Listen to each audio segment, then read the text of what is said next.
Caravati, que é CEO do Grupo Fisk e vice-presidente da Fundação Fisk. Bruno Caravati, desde já, muito obrigado pela sua gentileza de estar conosco aqui no Mundo Corporativo. Eu que te agradeço. Qual é a estratégia para uma boa gestão na área de educação, na área de cursos de idioma, que é a especialidade de vocês? Transparência, honestidade e olhar no olho da pessoa com quem você está trabalhando. Sem isso, você não consegue absolutamente nada. Se você não for transparente, se você não tratar das coisas com seriedade, você não ganha credibilidade, portanto, você pode esquecer. Isso é a base de toda a pirâmide, na vida toda, é isso. Pois era isso que eu estava pensando quando você estava falando, porque essa é a fórmula para todas as áreas, para a gestão em todas as áreas e talvez para todas as relações que nós vamos desenvolver no decorrer da vida e da própria carreira profissional. Claro, eu diria para você que você tem que basear a sua vida nisso. Porque se você sair dessa linha, a possibilidade de você não conseguir sucesso é grande. E há características específicas para quem vai atuar como gestor nesta área da educação, do ensino? Você tem que gostar muito de contato com as pessoas. Porque você vai lidar quase que diariamente com alunos, com secretárias e com os funcionários em geral. Se vai fazer outra coisa, não faça isso. Costuma-se muito se dizer, e os números mostram isso, que o investimento na área de educação no Brasil é baixo. É difícil? Sim. Isso se torna um grande desafio para atuar na área privada? Eu acho que por causa dessa dificuldade, não é? Porque quando surge a dificuldade, é o melhor período da tua vida para você tentar ir para frente. Então, você é capaz de derrubar todas as dificuldades com criatividade, com muito esforço, com luta e sempre com transparência. O que é hoje o Grupo Fisk? O Grupo Fisk, que é um centro de ensino, na verdade, as escolas PBF, a Larry Propaganda e também da Suporte Papelaria Editora, que é a nossa gráfica. Um negócio que se iniciou nos anos 60, antes disso até? Antes. A primeira escola Fisk, e que já foi batizada como Escolas Fisk, foi em 1958, na rua Francisca Michelina, também conhecida como Chica Mica por nós. Em São Paulo. Em São Paulo. Você sai do antigo Cine Paramount, que hoje é um teatro. Começou como escola de inglês. Como escola de inglês. Foi a primeira escola de inglês hoje do Grupo Fisk. Foi lá. E foi batizada já como Escolas Fisk. Pois é, por quê?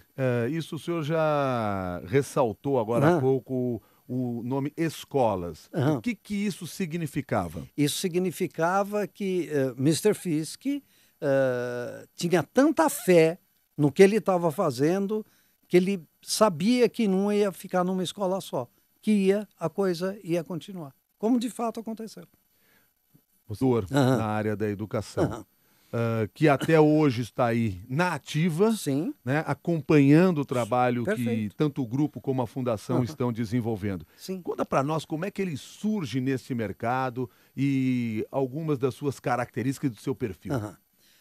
Primeiro, deixa eu falar duas palavras sobre o homem Fisk. É uma figura extraordinária.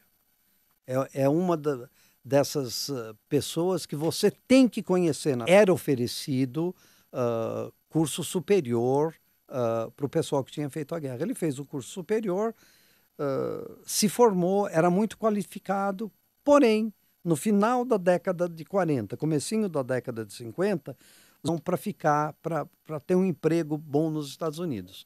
A mãe dele e o irmão dele estavam aqui no Brasil. O irmão dele, mais velho, era lotado no consulado americano. Ele veio para cá em Santos, veio de navio, desceu em Santos, se apaixonou pelo país, nunca mais voltou. Hoje, ele é brasileiro, ele é naturalizado. Ele trabalhou aqui na Goodyear, depois ele começou a dar aula particular, escreveu o método próprio dele e abriu a primeira escola, e hoje nós estamos com mais de 1.000 escolas. E também teve programa na televisão, não teve? Nossa Senhora, nossa. Na verdade, ele começou na televisão no meados dos anos 50, ele popularizou inglês na televisão, naquela época, nas manhãs, havia uma programação especial no Teatro Municipal de São Paulo. E quem fazia as apresentações era ele.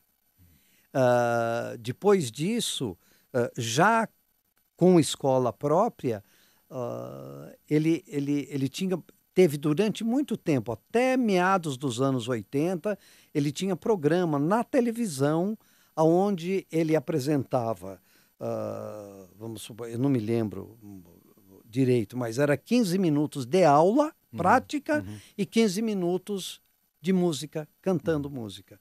Ficou no ar durante muitos e muitos anos. Se ensinando inglês pela televisão. Exatamente, exatamente, e com aulas de música, com tradução, explicando, cantando. Foi, com certeza, sem medo nenhum de errar, precursor disso aqui no Brasil. E você chega muito cedo também na história desse grupo, porque se o grupo começou em 58, a primeira escola em 1958, você ali por 66, 60, por aí chega para ser professor de inglês. Professor de inglês. Foi no comecinho dos anos 70. Depois houve um problema da escola de Santo Amaro. Mr. Fisk desfez a diretoria que estava lá e me mandou para lá como diretor da escola de Santo Amaro. Eu fui para Santo Amaro, eu fiquei de 71, ele me chamou na matriz para tomar conta do departamento pedagógico. A coisa começou a crescer demais, daí nós tivemos que dividir o departamento pedagógico e formamos um departamento de cursos, que cuidava, matei isso e comecei com esse departamento na escola. Você não dá mais aula de tipo de conhecimento. Sim. Sim. Onde você buscou isso e se preparou para essa virada na carreira? Eu sempre fui uma pessoa extremamente cuidadosa em ouvir. Embora eu goste muito de falar, fantástica do Mr. Fisk nisso, ele me conduziu. Sabemos a preocupação de jovens, principalmente, de adquirir conhecimento na língua inglesa. Sim. Né? Por todos os motivos que nós conhecemos muito bem. Agora, muitas vezes tropeçam na língua. Entendeu? Porque eu fico boquiaberto quando todo ano sai o resultado do exame da barra dos advogados. Pessoal, advogado, né, que tem que dominar a língua, não sabe português. Isso são dados deles, não são meus. E vocês têm percebido já, com a abertura do curso de português para brasileiros, vocês têm percebido uma procura maior ou ainda é um mercado que está se iniciando? Muito tímido. Ainda tímido. Mas também nós temos que levar em conta, Milton, o seguinte, nós temos esse curso há pouquíssimo tempo. Não chega a 10 anos. E quando você compara com o inglês, por exemplo, em inglês sabemos português. O Regis Angélico, nosso ouvinte internauta, deixa eu pegar corretamente aqui a pergunta dele. Está aqui. Ele quer entender, consegue-se trabalhar hoje no mercado de idiomas com escolas físicas, tendo a internet como concorrente? Com certeza. A internet, não é? A gente estava conversando fora do ar, é uma coisa que vem forte, vem para ficar, até que se descubra uma coisa melhor do que a internet, que eu não tenho dúvida que virá também, não é? Mas é um mercado, é forte, é muito forte. Só que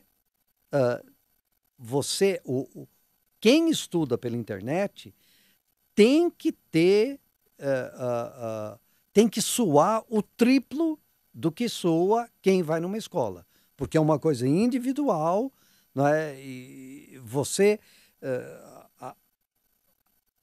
guiar você fica muito mais difícil. Muito. Mas do Regis, nós temos que considerar que depende muito do indivíduo. Não é? Se você tem vontade, se você tem facilidade.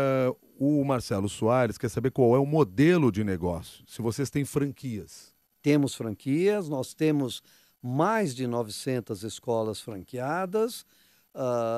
É um modelo de negócio muito bom e nós somos a única franquia no ramo e também no ramo de franquia que nós não cobramos royalties.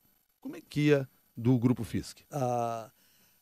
É necessário, evidentemente, você não precisa, o dono da franquia não precisa necessariamente saber inglês, mas ele tem que ter um coordenador que saiba inglês, não é?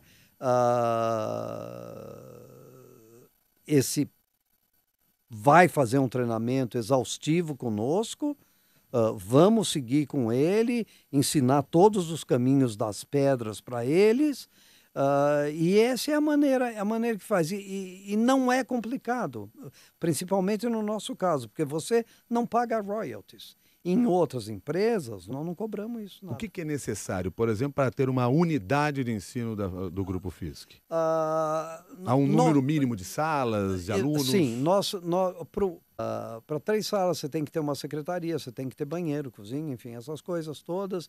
Você tem que ter 50, 60 mil reais para começar uma franquia pequena dessa daí, e é só. Agora, só também, né? Você tem que fosse só isso, nós abrimos beleza, agora. O problema é que... Nós dois saímos daqui e vamos abrir uma franquia. Mas você tem que ter um dinheiro para segurar durante 1 ano e meio, 2 anos, para que dê. Que vão trabalhar com os alunos, os professores? Sim, tem que saber inglês. Né? Isso. E ele passa por um teste conosco. Ele tem que ir lá no nosso head office, passar por um teste com o nosso departamento pedagógico, e se o nosso departamento pedagógico aprová-lo, ele tem autorização para trabalhar. Caso contrário, não. Muita gente quer abrir franquia, mas não leva junto uma pessoa que saiba a língua, portanto é impossível. Ok. Mas são cerca de quantas unidades no total? Nós estamos 1.000 e alguma coisa. Ou seja, vocês têm muitas escolas próprias. Sim. É a única rede de ensino de língua estrangeira no Brasil que tem escola própria. Nós temos 31 escolas próprias. Nós temos aqui em São Paulo, temos em Guarulhos, temos em São Bernardo, Santo André, São Caetano, São Paulo inteiro. Hoje vocês estão espalhados por todo o Brasil, inclusive Sim. No exterior. Temos escolas, fomos precursores em Buenos Aires, com nossos queridos irmãos. Temos mais de 60 escolas em Buenos Aires, temos escola na África, temos escola no Uruguai, temos escola no Paraguai, temos escola no Chile. Estamos começando no Chile agora. Essa é uma tendência desse mercado? Começar a buscar outros países? Eu acho que é difícil. É muito difícil, porque você tem que se adaptar a todas as regras daquele país. E em cada país tem suas regras e tem suas peculiaridades. Por exemplo, nós há mais de 20 anos temos escolas no Japão. Temos lá 6 ou 7 escolas no Japão. A grande peculiaridade no Japão é a seguinte: a escola só funciona de domingo de manhã, porque os brasileiros trabalham de manhã, de tarde, de noite, de madrugada, só lhes sobram o domingo. Então, domingo de manhã, as escolas abrem e atendem os brasileiros. Mas essas escolas no exterior são necessariamente para atender brasileiros? São, a grande maioria... Quer dizer, vocês estão indo atrás de onde os brasileiros estão? Também. Também isso. Mas, por exemplo, na Argentina é para o pessoal de lá também, né? Na África do Sul. Essa conversa, eu lhe apresentei como CEO do Grupo Fisk e vice-presidente da Fundação Fisk. Sim. Qual é o papel da Fundação? Primeiro, o porquê da Fundação, não é? Mr. Fisk não tem herdeiro nenhum, e como eu disse para você, é uma pessoa extraordinária. Ele se preocupou de que, se eu morro, o que acontece? Eu tenho tantos funcionários, tenho tantos franqueados que confiaram em mim, confiaram no meu nome. Se eu morro, o que acontece? Não tem continuidade. Daí ele resolveu através. Existe uma gráfica. Existe uma gráfica. Gráfica que faz o material de vocês. Material e muita coisa. Nós temos um parque gráfico na Fisk. A venda do material gráfico faz parte desse negócio? Faz, claro. Né? Porque os nossos livros são feitos pelo departamento pedagógico, né, evidentemente, e são montados na nossa gráfica, são rodados na nossa gráfica e daí são vendidos para os nossos franqueados. Nesses modelos de escolas que nós temos de cursos de idioma no Brasil, é comum se ter uma gráfica dentro do grupo ou isso é uma peculiaridade de vocês? Eu acho que outras empresas também têm a mesma coisa, mas com certeza não será do tamanho da nossa. E a localização da nossa é uma coisa fantástica. Quando você se refere à localização, está onde? Física, na Avenida Lins de Vasconcelos. Em São Paulo? Em São Paulo. Tanto a gráfica como a meio quarteirão da gráfica está o nosso head office, que foi escolhido lá, de novo, não é? Por causa do Mr. Fisk, porque ficava perto do metrô, mais fácil para as pessoas chegarem para trabalhar. Nós pegamos aí um período forte de Copa do Mundo. Sim. E houve uma correria de Sim. alguns setores para aprender inglês. Sim. Em quanto tempo se aprende inglês? É uma pergunta... Depende da pessoa. Facilidades para determinadas coisas e menos facilidade para determinadas coisas. Então, a pessoa que tem facilidade com línguas, pega que é uma beleza, não é? Mas, porque... O que é falar uma língua? Não tem outra coisa. Você consegue se entender, né? E entender se você seguir o que é dito para todos os alunos, você consegue em 1 ano. Não é nada assim... sumidade, Shakespeare. Não, mas você consegue se comunicar perfeitamente. Porque eu lhe pergunto isso, porque às vezes nós vemos fora, você jamais falou. Sim. Estas coisas não existem. Você conhece alguma fórmula mágica de alguma coisa? Não. Não. A não ser suor. Tem uma determinada facilidade para línguas. Né? Eu falo inglês, entendo espanhol, evidentemente, mas alemão, se alguém falar alguma coisa para mim em alemão, eu não tenho a menor noção. Ora, como é que eu posso imaginar que eu vá no Instituto Goethe aprender alemão e vou falar alemão em 3 meses? Não é possível. Não é possível. O ser humano não consegue isso. Você consegue isso se você estiver morando em Berlim. Ninguém fala outra língua, a não ser aquilo, você vai entendendo. Mas estudar, milagres não existem. Milagres não existem. Não. Já ouvi, há algum tempo atrás, a máxima de que brasileiro gosta de fazer ginástica passiva, aprender inglês dormindo. Sim. E ganhar dinheiro na aposta. Isso aí é tudo muito fácil, sem fazer nada. Sim. Ninguém aprende dessa maneira. Sim. Ninguém aprende, o senhor já deixou claro aqui. Não. Muito suor para se chegar a algum lugar. Para as reuniões que eu vou, eu costumo dizer o seguinte: não adianta você olhar para cima e falar, Deus, me ajuda. Não vai te ajudar nunca. Se você não ajudá-lo a te ajudar, esqueça. É mais fácil. Mesmíssima coisa. Não. O maior acesso que nós temos à língua inglesa pela própria internet não ajuda as pessoas a criar um domínio melhor? Eu não diria domínio. Ele cria palavras. Né? Mas as construções não. Tá. Copa do Mundo foi um bom mercado? E quem disser o contrário está dizendo uma mentira deslavada. Eu vou citar alguns casos para vocês. Nós saímos muito, eu também, nós fazemos reuniões regionais no país. Então, você chega no aeroporto, pega um táxi, vai para o hotel e você pergunta para o taxista. Isso aconteceu comigo, o ano passado, por exemplo, né? Em todas as capitais que eu fui. Ah, como é que tá? Ah, a Copa do Mundo vai ter aqui, vai ter aqui. Como é que você está se preparando em relação ao inglês? Hotel, é a mesma coisa. Você entra no hotel, pergunta para o staff do hotel alguma coisa, como é que está? Está estudando inglês? Está se preparando? Não, não precisa, a gente se entende. O Gabriel Ribeiro pergunta aqui o que o senhor sugere para que ele possa entrar neste mercado da educação ou dos cursos, no caso dos cursos de idioma. Visite-nos. Abra uma franquia física, é melhor. 25,94 na Vila Mariana, é só procurar a gente. E o quando as pessoas buscam vocês, o que costuma ser uma barreira que vocês já perceberam com o tempo que se transforma numa barreira para que essas ideias de empreendedorismo funcionem na área que vocês estão atuando? Falta de perseverança, isso você... Na hora você consegue, numa entrevista, saber disso. Se você não tiver um mínimo, monetariamente dizendo, para que você possa investir. Porque senão não vai dar certo. Você investe o que você tem e você não tem como se segurar durante um certo tempo, só vai dar errado. Porque você ter uma escola é investimento todo santo dia. E hoje com uma forte concorrência. Meu Deus do céu.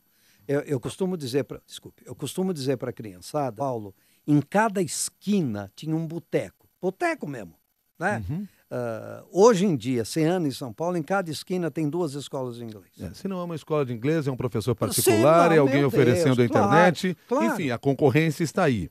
Mas a concorrência hoje em dia não é nem de cachorro grande, é de planejando... olhando aí para os próximos, sei lá, 50 anos, talvez seja um longuíssimo prazo, dentro desse mercado para se manterem com essa história que foi construída até aqui. Quais são as estratégias, inclusive estratégias de marketing que vocês estão usando para conseguir esse equilíbrio nos próximos anos? Muito trabalho, muito suor, muita pesquisa em cima de estatística, tentando estar meio passo, no nosso caso, por exemplo, e no meu caso, por exemplo, não é? Do jovem. Se eu não me cercar do jovem, pode esquecer que eu estou perdido.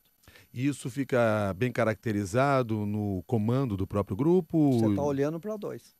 Que estão aqui nos acompanhando no estúdio, que estão conversando conosco, nos acompanhando aqui no estúdio também. Os 2 têm metade da minha idade.